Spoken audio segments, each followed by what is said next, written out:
Hi, welcome to a Manly Podcast. I'm your host, Matthew, and on a Manly Podcast, I talk about issues related to men and masculinity in American culture and society.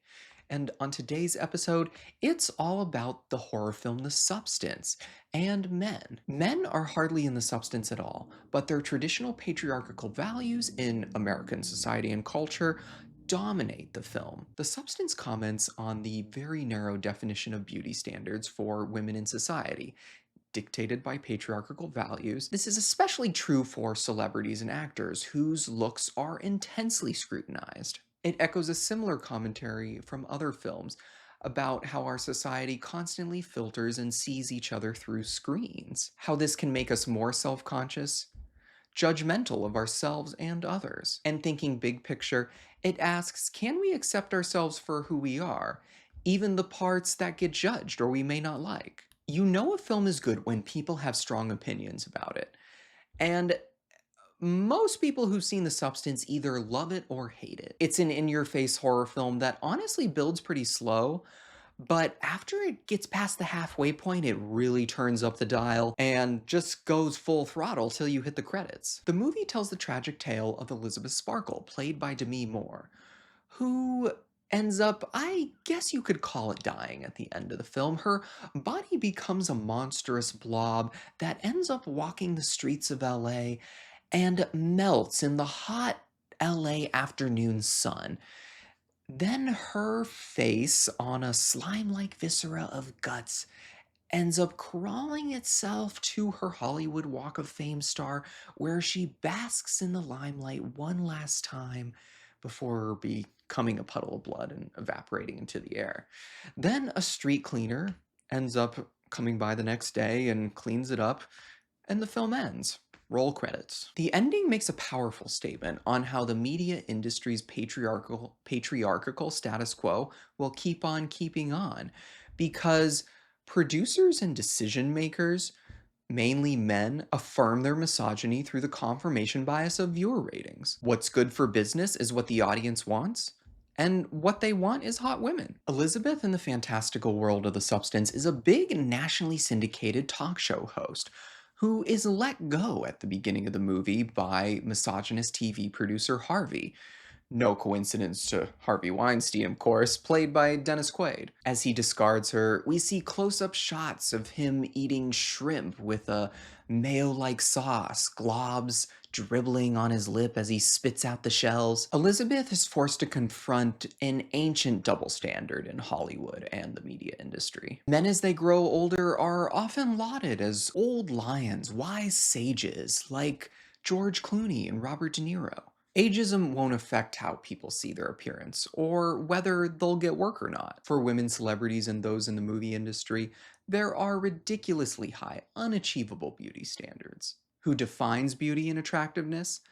The men who control production and hiring decisions see the world through these status quo, patriarchal standards of beauty for women. According to Harvey, she's not sparkling anymore, and they need young blood, a fresh face to replace the aging Elizabeth. So, desperate times call for desperate measures. Enter The Substance, a drug she hears about at her doctor's office. Never mind that the company distributing it is real shady, and the guy who always answers the phones when she calls for refills sounds super ominous. The Substance has elements of reality, but it's more fiction than anything else. The vibrant colors of the film, the talk show sets, the workout vibes, even her apartment, they all have some 80s vibes to them. The scenes out in LA are dark and oppressive. The shadows from the tall charcoal buildings reflecting the sunlight highlight Moore's wrinkles and her expressions of anxiety and paranoia walking past people on the street. When she gets back to her apartment, the transformation begins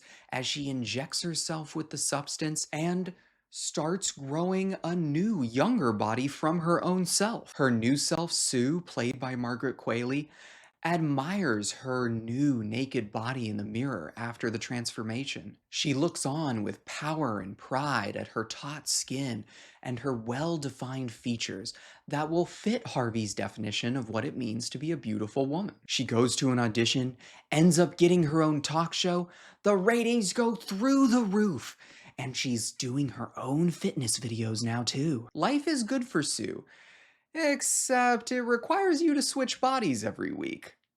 1 week on, 1 week off.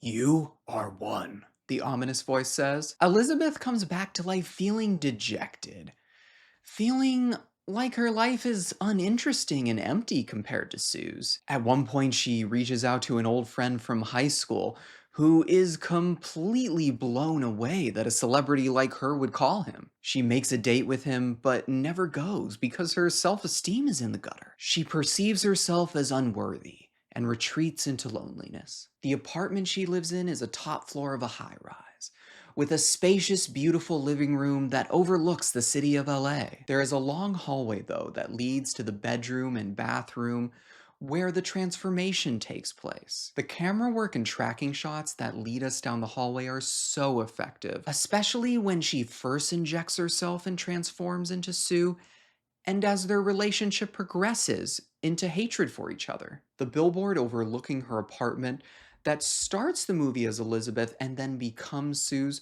oppressively looks over the older woman as she changes back, almost trolling her appearance. There is no escape for Elizabeth from not feeling beautiful or enough, even though men like Harvey can wear hideous, lurid, bright orange suits and eat like slobs. Sue quickly starts abusing the substance, taking more of the stabilizer fluid she needs to survive from what I believe is Elizabeth's spinal cord to extend out her shelf life. After staying as Sue for 3 months, she runs out of fluid and has to switch back. Elizabeth awakes and can barely walk. Like when we first see Sue, she is naked.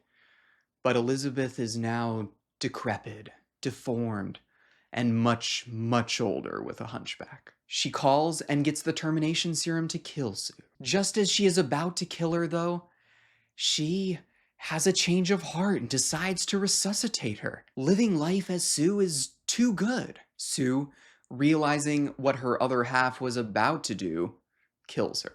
But now she has a big, big problem. She has no stabilizer fluid to keep herself alive.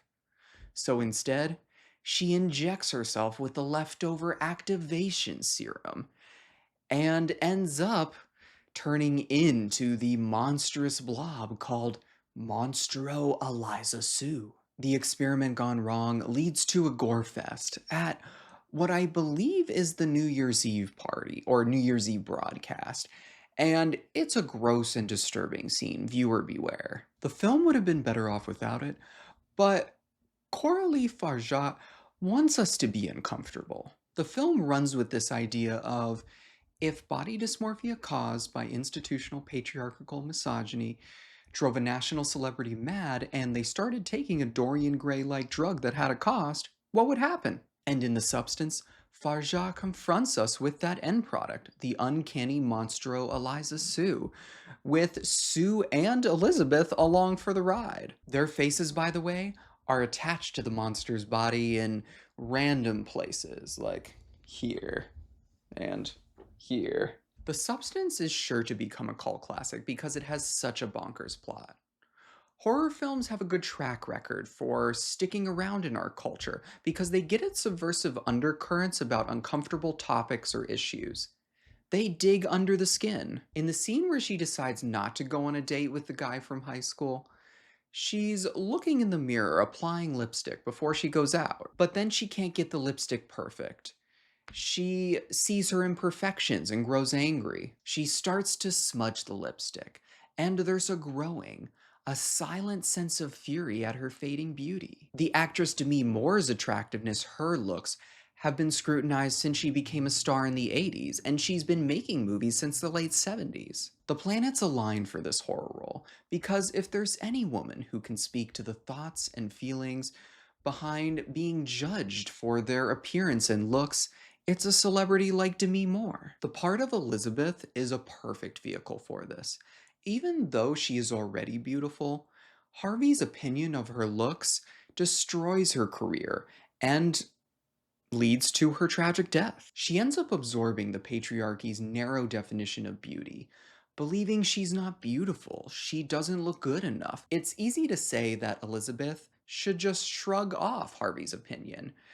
have more self belief, conviction in who she is. We would hope if we were in a similar situation, we would have the power to pick ourselves up and not feel thrown away. The Substance does a nice job, though, in the early scenes of showing how the network just erases her, abruptly canceling her show, taking down the billboard outside her apartment, and sending her a pity box of chocolates as a parting gift. She has a great chance of getting the Oscar on Sunday, and people love seeing older Hollywood stars get recognized for their work.